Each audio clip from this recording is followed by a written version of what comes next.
Hello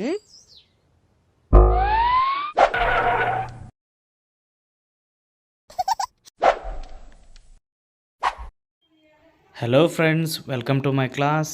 ಇವತ್ತಿನ ಕ್ಲಾಸ್ನಲ್ಲಿ what is simple present tense, structure of simple present tense, usage of do, does, don't, doesn't plus verb.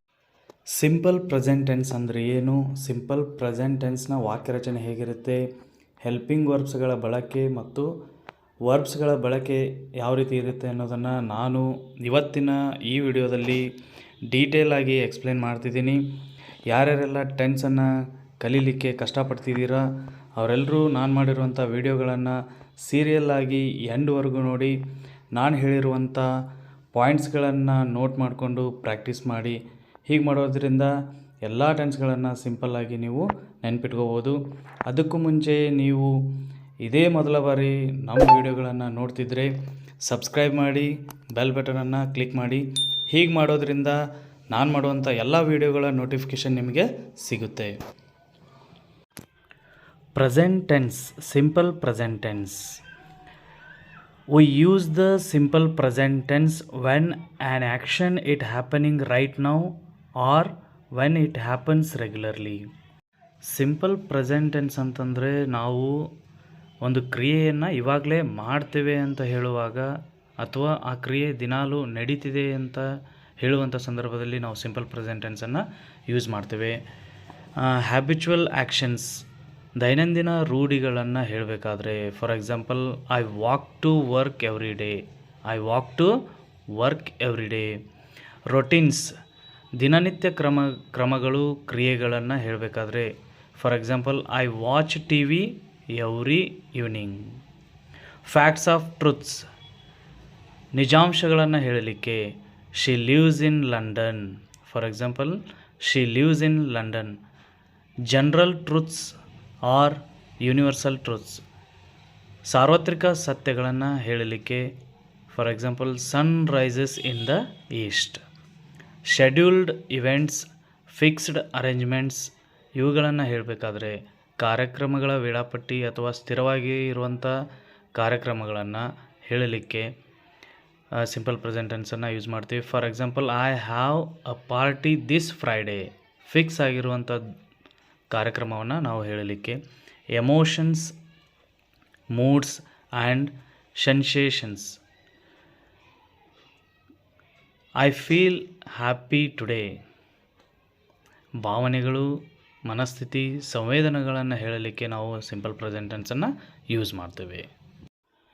Simple present ಟೆನ್ಸಲ್ಲಿ 4 ರೀತಿಯ ವಾಕ್ಯಗಳನ್ನು ಕಾಣಬಹುದು. ಅದರಲ್ಲಿ positive ಒಂದು, positive ಅಂತಂದರೆ ಧನಾತ್ಮಕ ವಾಕ್ಯ. ಈ ಧನಾತ್ಮಕ ವಾಕ್ಯ ಹೇಗಿರುತ್ತೆ, ಅದರಲ್ಲಿ ಬರುವಂಥ ರೂಲ್ಸನ್ನು ನೀವು ನೆನ್ಪಿಟ್ಕೊಳ್ಳಿ, ಇದು ತುಂಬ ಇಂಪಾರ್ಟೆಂಟ್ ಆಗಿರುತ್ತೆ. ನಾನು ಪ್ರತಿ ವಾಕ್ಯದಲ್ಲಿ 3 ಉದಾಹರಣೆಗಳನ್ನು ಕೊಟ್ಟು ನಿಮಗೆ ತಿಳಿಸ್ಕೊಡ್ತಾ ಇದ್ದೀನಿ. ಫಾರ್ ಎಕ್ಸಾಂಪಲ್, ಇವಾಗ ನಾನು ಸಿಂಪಲ್ ಆಗಿರುವಂಥ ವಾಕ್ಯಗಳನ್ನು ತೆಗೆದುಕೊಂಡಿದ್ದೇನೆ. I go to school, we go to school, you go to school, you go to school. He goes to school, she goes to school, it goes to school, Rama goes to school, they go to school. ಇಲ್ಲಿ he, she, it ಮತ್ತು ರಾಮ್ ಈ ಒಂದು verb ಯಾವ ರೀತಿ ಬಳಕೆಯಾಗಿದೆ ಅನ್ನೋದನ್ನು ನಾವು ನೋಡಬೇಕಾಗುತ್ತೆ. E S ಪ್ರತ್ಯಯವನ್ನು ನಾವು ಸೇರಿಸಿದ್ದೇವೆ. ಥರ್ಡ್ ಪರ್ಸನ್ ಸಿಂಗ್ಯುಲರ್ಗೆ ನಾವು ಎಸ್ ಮತ್ತು ಇ ಎಸ್ ಮತ್ತು ಐ ಎಸ್ ಪ್ರತ್ಯಯಗಳನ್ನು ಕ್ರಿಯಾಪದಗಳಿಗೆ ಸೇರಿಸಬೇಕು. ಮತ್ತು ಒಬ್ಬ ವ್ಯಕ್ತಿಯ ಹೆಸರನ್ನು ತೆಗೆದುಕೊಂಡಾಗ ಅದು ಸಿಂಪಲ್ ಪ್ರೆಸೆಂಟ್ ಟೆನ್ಸಲ್ಲೇ ಪಾಸಿಟಿವ್ ಸೆಂಟೆನ್ಸನ್ನು ಮಾಡುವಾಗ ನಾವು ಈ ಒಂದು ರೂಲ್ಸನ್ನು ಫಾಲೋ ಮಾಡಬೇಕಾಗತ್ತೆ. ನಾನು ಒಂದು ಎಕ್ಸಾಂಪಲ್ನ ಕನ್ನಡದಲ್ಲಿ ಹೇಳ್ಕೊಡ್ತೀನಿ, ಇನ್ನುಳಿದ 2 ಎಕ್ಸಾಂಪಲನ್ನು ನೀವೇ ಮಾಡ್ಕೊಳ್ಳಿ. ನಾನು ಶಾಲೆಗೆ ಹೋಗುತ್ತೇನೆ, ನಾವು ಶಾಲೆಗೆ ಹೋಗುತ್ತೇವೆ, ನೀನು ಶಾಲೆಗೆ ಹೋಗುತ್ತೀ, ನೀವು ಶಾಲೆಗೆ ಹೋಗುತ್ತೀರಿ, ಅವನು ಶಾಲೆಗೆ ಹೋಗುತ್ತಾನೆ, ಅವಳು ಶಾಲೆಗೆ ಹೋಗುತ್ತಾಳೆ, ಅದು ಶಾಲೆಗೆ ಹೋಗುತ್ತದೆ, ರಾಮನು ಶಾಲೆಗೆ ಹೋಗುತ್ತಾನೆ, ಅವರು ಶಾಲೆಗೆ ಹೋಗುತ್ತಾರೆ. ಅದೇ ರೀತಿಯಾಗಿ ಇನ್ನೊಂದು ಎಕ್ಸಾಂಪಲ್ ನೋಡೋದಾದರೆ, I play cricket, we play cricket, you play cricket, you play cricket. he plays cricket, she plays cricket, it plays cricket, Rama plays cricket, they play cricket.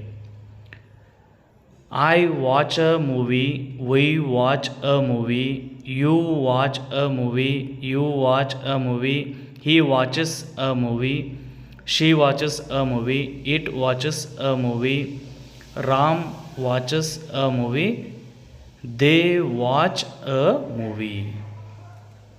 ಈ ಮೂರು ಎಕ್ಸಾಂಪಲ್ಸ್ಗಳನ್ನು ನೋಡಿದಾಗ ನಾವು ಇಲ್ಲಿ ಒಂದು ಕ್ರಿಯಾಪದಕ್ಕೆ ಎಸ್ ಪ್ರತ್ಯಯ, ಎರಡು ಕ್ರಿಯಾಪದಗಳಿಗೆ ಎಸ್ ಪ್ರತ್ಯಯವನ್ನು ಸೇರಿಸಿದ್ದೇವೆ. ಇದನ್ನು ನೀವು ತುಂಬ ಗಮನದಲ್ಲಿಟ್ಕೊಳ್ಳಿ. ಎಸ್ ಪ್ರತ್ಯಯವನ್ನು ನಾವು ಯಾವಾಗ ಸೇರಿಸ್ತೀವಿ ಅಂತಂದರೆ ಕ್ರಿಯಾಪದವು ಓ ಮತ್ತು C H, S H, S S, X ಅಕ್ಷರಗಳಿಂದ ಕೊನೆಗೊಂಡಿದ್ದರೆ ನಾವು ಹಿ, ಶಿ, ಇಟ್ ಒಬ್ಬ ವ್ಯಕ್ತಿಯ ಹೆಸರು ಬಂದಾಗ ಇ ಎಸ್ ಪ್ರತ್ಯಯವನ್ನು ಅದು ಸಿಂಪಲ್ ಪ್ರೆಸೆಂಟೆನ್ಸಲ್ಲಿ ಪಾಸಿಟಿವ್ ವಾಕ್ಯಗಳಿಗೆ ಮಾತ್ರ ಸೇರಿಸಬೇಕು.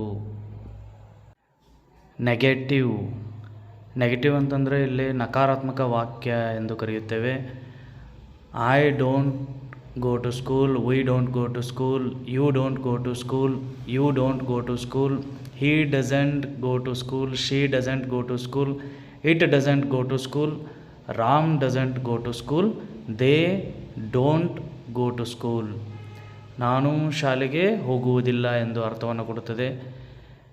ಇಲ್ಲಿ ಡೂ ಮತ್ತು ಡಸ್ ಸಹಾಯಕ ಕ್ರಿಯಾಪದಗಳನ್ನು ಯಾವ ರೀತಿ ಬಳಕೆಯಾಗಿದೆ ಎಂಬುದನ್ನು ನಾವು ನೋಡಬೇಕಾಗುತ್ತೆ. ಹಿ, ಶಿ, ಇಟ್, ರಾಮ್ ಇವುಗಳಿಗೆ ಡಸನ್ನು ನಾವು ಬಳಸಬೇಕು. ಉಳಿದಿರೋದಕ್ಕೆ ಡೂ ಅನ್ನು ಯೂಸ್ ಮಾಡಿ. ನಾನು ಶಾರ್ಟ್ ಫಾರ್ಮನ್ನು ಯೂಸ್ ಮಾಡಿದ್ದೀನಿ, ಡೋಂಟ್ ಅಂತೇಳಿ ಯೂಸ್ ಮಾಡಿದ್ದೇವೆ. ಇಲ್ಲ ಅಂದರೆ ನೀವು ಡು ನಾಟ್ ಅಂತಲೂ ಯೂಸ್ ಮಾಡ್ಬೋದು. ಡಸಂಟ್ ಇದ್ದಿದ್ದನ್ನು ನೀವು ಏನಪ್ಪ ಅಂತಂದರೆ ಡಸ್ ನಾಟನ್ನು ಸಪ್ರೇಟಾಗಿ ಬಿಡಿಸಿನೂ ಬರಿಬೋದು. ಇನ್ನೊಂದು ಎಕ್ಸಾಂಪಲ್ ನೋಡೋದಾದರೆ I don't play cricket, we don't play cricket, you don't play cricket, you don't play cricket, he doesn't play cricket, she doesn't play cricket, it doesn't play cricket, Ram doesn't play cricket, they don't play cricket. I don't watch a movie, we don't watch a movie, you don't watch a movie, you don't watch a movie, he doesn't watch a movie, she doesn't watch a movie, it doesn't watch a movie, Ram doesn't watch a movie, they don't watch a movie. Negative ಸೆಂಟೆನ್ಸ್ಗಳನ್ನು ಮಾಡುವಾಗ helping verb ಜೊತೆಗೆ ನಾಟನ್ನು ಸೇರಿಸಬೇಕು. ಇಲ್ಲಿ ವರ್ಬ್ಗೆ S ಪ್ರತ್ಯಯ ಬರೋದಿಲ್ಲ.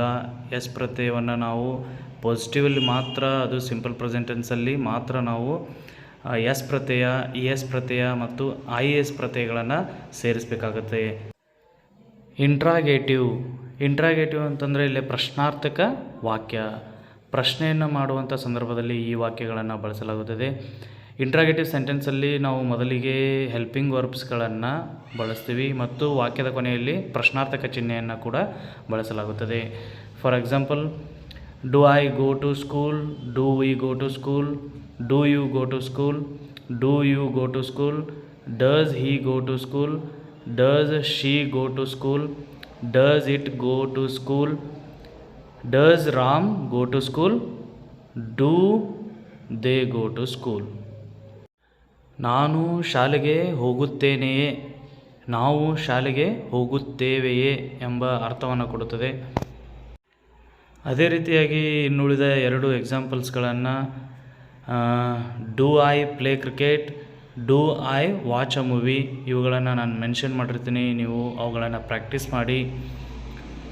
ಅದೇ ರೀತಿಯಾಗಿ next negative interrogative ಅಂತಂದರೆ ನಕಾರಾತ್ಮಕ ಪ್ರಶ್ನಾರ್ಥಕ ವಾಕ್ಯ ಎಂದು ಅರ್ಥವಾಗುತ್ತದೆ.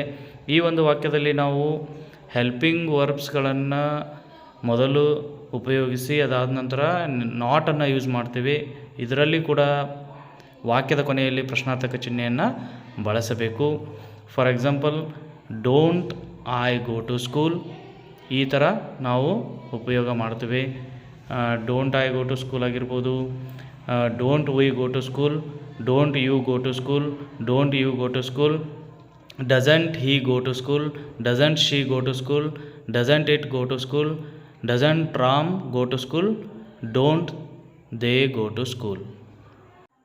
ನಾನು ಶಾಲೆಗೆ ಹೋಗುವುದಿಲ್ಲವೇ ಎಂಬ ಅರ್ಥವನ್ನು ಕೊಡುತ್ತದೆ.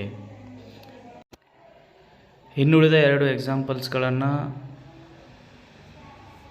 Don't I play cricket, don't I watch a movie ಇವುಗಳನ್ನು ಬರ್ಕೊಂಡು ಪ್ರಾಕ್ಟೀಸ್ ಮಾಡಿ. ನಾನು ನಿಮಗೆ ಪ್ರಾಕ್ಟೀಸ್ ಮಾಡಲು ಕೆಲವು ಎಕ್ಸಾಂಪಲ್ಸ್ಗಳನ್ನು ಕೊಟ್ಟಿರುತ್ತೇನೆ. ನೀವು ಅವುಗಳನ್ನು ಪಾಸಿಟಿವ್, ನೆಗೆಟಿವ್, ಇಂಟ್ರಾಗೇಟಿವಲ್ಲಿ ಪ್ರಾಕ್ಟೀಸ್ ಮಾಡಿ. ನಾನು ಮಾಡಿರುವಂಥ ಈ ವಿಡಿಯೋ ನಿಮಗೆ ಅರ್ಥ ಆಗಿದೆ ಅಂತ ಅನ್ಕೋತೀನಿ. ಈ ವಿಡಿಯೋ ನಿಮಗೆ ಲೈಕ್ ಆಗಿದ್ದರೆ ಲೈಕ್ ಮಾಡಿ ಮತ್ತು ನಿಮ್ಮ ಫ್ರೆಂಡ್ಸ್ಗೂ ಕೂಡ ಶೇರ್ ಮಾಡಿ. ಮತ್ತೆ ಮುಂದಿನ ಕ್ಲಾಸ್ನಲ್ಲಿ ಸಿಗೋಣ. Thank you.